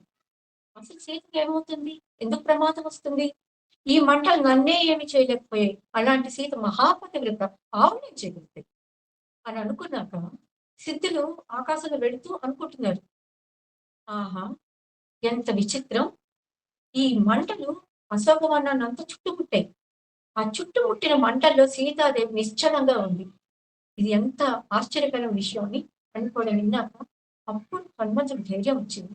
ఆ తోకనేమో సముద్రంలో తడిపేసి మంటలు ఆపేసుకుని సీత దగ్గరికి వెళ్ళి మాట్లాడేసి చివరికి వెళ్ళాడు, వాళ్ళ పరివారం దగ్గరికి వెళ్ళాడు. ఇప్పుడు ఈ ఘటనలో మనకి ఏం తెలుస్తుంది, మనం నిరంతరం శ్రమించాలి, ఉత్సాహంగా ఉండాలి, ఇవన్నీ నిజమే, కానీ అప్రమత్తంగా ఉండవలసిన అవసరం ఎంతైనా ఉంది. ఇక్కడంటే సీతకి ఏమీ కాలేదు, కానీ మనం అలా మంచి చెడు ఆలోచించుకుంటూ దూకుడుగా వెళ్ళిపోతే ఏమవుతుంది, తప్పనిసరిగా ప్రమాదం వస్తుంది. కాబట్టి మనం ఏ పని చేసినా కానీ అప్రమత్తంగా ఉండవలసిన అవసరం ఎంతైనా ఉందని చెప్పి ఈ ఘట్టం చెప్తుంది. అంతేకాకుండా ఇంకోటి కూడా చెప్తుంది ఏంటంటే, మనం మనకు ఒక ఆలోచన వచ్చిన వెంటనే నిర్ణయం తీసేసుకోకూడదు వెంటనే. ఇప్పుడు హనుమంతుడు 2 సార్లు ఆత్మహత్య గురించి ఆలోచించాడు, కానీ మళ్ళీ తప్పించుకున్నాడు. అలాగే మనం కూడా ఏదైనా ఒక ఆలోచన వచ్చేటప్పుడు మంచి కావచ్చు, చెడు కావచ్చు, కానీ అది మంచిదా కాదా అని ఆలోచించవలసిన అవసరం ఎంతైనా ఉంది. చాలా మంది క్షణికావేశంలో ఆత్మహత్యలు చేసేసుకుంటూ ఉంటారు. ఇలా కాకుండా వాళ్ళు కూడా ఒక నిమిషం ఆలోచించుకుంటే ఆ ప్రయత్నం నుంచి వాళ్ళు విరమిస్తారు. అది కాకుండా ఇక్కడ సీత ఆ, క్షేమంగా ఉండడం విషయంలో ఒక విచిత్రం అనిపిస్తుంది. మనం తెలుసు, ఇందాక అనుకున్నాం కదా, ధర్మాత్ములు ఏ పని చేసినా మేలే జరుగుతుందని, కీడు జరగదు అని. ఇప్పుడు రాముడు వారధి నిర్మించాడు ఎందుకు, సీత కోసం. లంకలోకి వెళ్ళాడు ఎందుకు, సీత కోసం. రావణాసురుడిని చంపాడు ఎందుకు, సీత కోసమే. అంటే తన భార్యను రక్షించుకోవడం కోసం ఇంత పని చేశాడు. కానీ ఏమైంది, ఆయనకి తెలియకుండానే ఒక మేలు జరిగింది లోకానికి. కాబట్టి ధర్మాత్ములు ఏ పని చేసినా కానీ మేలు జరుగుతుంది, కానీ కీడు జరగదు. అసలు ఈ రాముడు ఎవరు, విష్ణుమూర్తి అవతారం అందరికీ తెలుసు. విష్ణు అవతారం కాబట్టి ఆయన ఏమైనా లీలలు చేశాడా అంటే మనకి ఏమి కనిపించదు. శివధనుర్భంగం అయిందంటే అది రాముడి పరాక్రమం. అహల్య శాపం తీరింది అంటే అక్కడ రాముడు ప్రత్యేకంగా చేసింది ఏమీ లేదు. మన కృష్ణ అవతారం చూడండి, ఎన్ని లీలలు చేశాడు. 7 రోజులు పగలు రాత్రి కొండని నిలబెట్టి వేలు మీద నిలబెట్టుకుని ప్రజల్ని కాపాడాడు. మరి ఇలాంటి లీలలు మీకు ఏమైనా కనిపిస్తాయా రామావతారం అంటే, కనిపించాడు. ఎందుకంటే ఆయన నరశ్రేష్ఠుడిగా వచ్చాడు, కానీ భగవంతుడిగా రాలేదు. కాబట్టి ఏ లీలలు కనిపించవు. కానీ ఎవరు ఊహించని ఒక లీల చేశాడు రాముడు.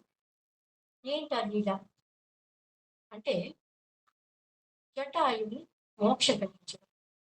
జటాయుకి మోక్షం ఎలా ఇచ్చాడు ఆయన, ఆయన మనిషిగా వచ్చాడు కదా, మనిషిగా వచ్చిన వాడు మోక్షాన్ని ఎలా ఇస్తాడు, మోక్షాధికారం ఉందా, మనుషులకి లేదు కదా. మరి ఎలా ఇచ్చాడు అంటే, ఆయన పుణ్యాన్నంతా కూడా ఆ పక్షికి ధారపోసి ఇచ్చాడు. వీడు చూస్తూనే ఉన్నాడు, రామలక్ష్మణుడు చూస్తుంటే ఆ పక్షి ఊర్ధ్వలోకాలకు వెళ్ళడం కనిపించింది. ఎందుకు ఇంత పుణ్యానంతా ధారపోసి మరీ ఆ పక్షికి మోక్షాన్ని కల్పించాడు రాముడు. విరజ గారు సమయం ఇంకా 3 నిమిషాలే ఉంది. రామలక్ష్మణుడు అక్కడ కొంత దూరంలో వాళ్ళకి జటాయు కనిపించాడు. జటాయు ఒక పక్షి అక్కడ నేల మీద రక్తసిక్తంతో పడిపోయింది, నోట్లోంచి రక్తపు నురుగులు పడుతున్నాయి. అలాంటి స్థితిలో ఉన్న పక్షి చూసి రాముడు అనుకున్నాడు, ఈ పక్షే సీతను భక్షించింది, దీన్ని చంపేయాలని చెప్పేసి వచ్చాడు.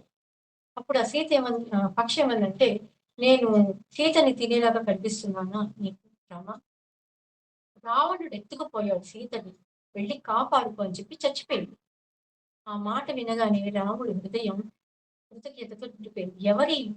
ఎవరి జటాయు అంటే తన తండ్రి స్నేహితుడు, స్నేహ ధర్మాన్ని అనుసరించి తన భార్యని కాపాడుకొని చచ్చిపోయింది.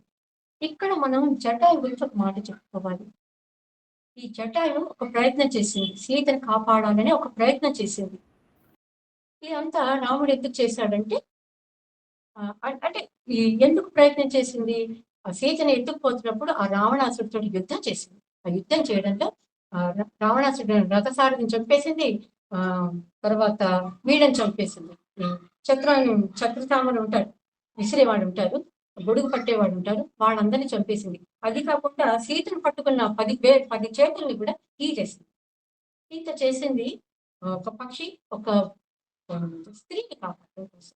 ఇప్పుడు ఈ ఈవిడి మీద రాముడు కృతజ్ఞతతోటి ఎలాగైనా సరే కాపాడాలని చెప్పి అది ఏదైనా ఒక మేలు చేయాలని అనుకున్నాడు. ఎందుకు మేలు చేయాలనుకున్నాడు అంటే తన భార్య గురించి ఇంత కష్టపడింది. కానీ చనిపోయిన వాళ్ళకి చేసే మేలు ఏముంటుంది? ఏమి ఉండదు. కాబట్టి తనకి మోక్షాన్ని ఇచ్చేసాడు. ఇప్పుడు నేను మిమ్మల్ని ఒక ప్రశ్న వేస్తున్నానండి. ఏంటంటే ఇందులో గురువు గారు కానీ, అవధానులు కానీ, అతిథులు కానీ వీళ్ళెవరు చెప్పకూడదు. నాలాంటి శిష్యులే. శనివారం మనకి పర్వదినం. ఎందుకు? ఎవరైనా చెప్పగలరా? చెప్పలేరా? నేనే చెప్తా. ఎందుకంటే ప్రతి శనివారం మనకి ఒక పర్వదినం. ఎందుకంటే భావనా ప్రియలో సాహిత్య కార్యక్రమాలు జరుగుతాయి కాబట్టి. అలాంటి ఈ పర్వదినాన బాలకాండలోని భగీరథుని ప్రయత్నం, భగీరథుడు విశ్వామిత్రుడు కథ, అలాగే అరణ్యకాండలో జటాయుని కథ, సుందరకాండలో సీతాన్వేషణ అనే 4 ఉద్యోగాలని మీతో నేను పంచుకున్నందువలన నేనేమనుకుంటున్నానంటే రామాయణంలో ఉద్యోగ పర్వం అనే ఈ శీర్షికకి న్యాయం జరిగిందని నేను అనుకుంటున్నాను. ఇంకొక మాట చెప్పేసి నేను ప్రసంగాన్ని ఆపేస్తానండి. కుదిరితే పరిగెత్తు, లేకపోతే నడుచుకుంటూ పో, అది చేత కాకపోతే పాకుంటూ పో, అంతేగాని ఒకే చోట చతికిలు పడిపోవద్దు అని శ్రీశ్రీ అన్నారు, మహాకవి శ్రీశ్రీ. అలాగా మనం కూడా ఒక ధర్మం కోసం, ఒక మంచి కోసం, మనం బాగుపడడం కోసం, లేదా మనవాడు బాగుపడడం కోసం, ఏదైనా ఒక మంచి ప్రయత్నం కోసం నిరంతరం పరిగెడుతూనే ఉండాలి అని కోరుకుంటూ, మధ్య నాకు నోటికి రాదు, చూసి చెప్పాలి. ఆరంభింపరు నీచ మానవులు విఘ్నాయాస సంత్రస్తులై ఆరంభించి పరిత్యజింతులు విఘ్నాయత్తులై మధ్యములు ధీర విఘ్న నిహన్య మానులకు నృత్యన్నతో స్టాహులై ప్రారబ్ధార్థములు ఉజ్జగింపరి సుమి ప్రజ్ఞానిధులు కావునన్ అన్నట్టుగా మన అందరం కూడా ధీరులలాగానే ఉండాలని కోరుకుంటూ, ఈ అవకాశం కల్పించిన గురువు గారికి, పెద్దలకు, బృంద సభ్యులకి నా ధన్యవాదాలు తెలుపుకుంటున్నాను.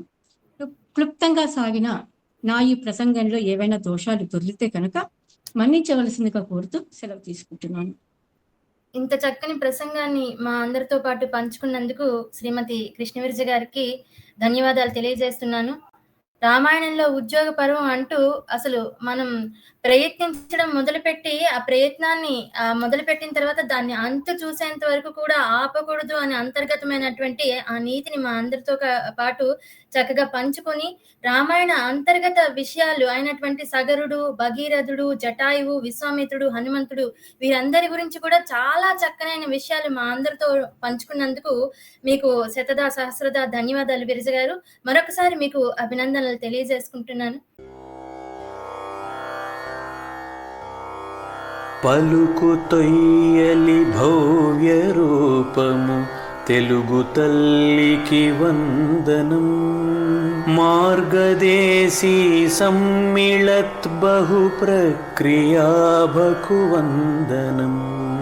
సత్కవీశ్వర కల్పనారస దివ్య జలధికి వందనం. భావనా ప్రియ హృత్సరసు విహారి హంసికి వందనం. భావనా ప్రియ హృత్సరసు విహారి హంసికి వందనం. భావనా ప్రియ హృత్సరసు విహారి హంసికి వందనం.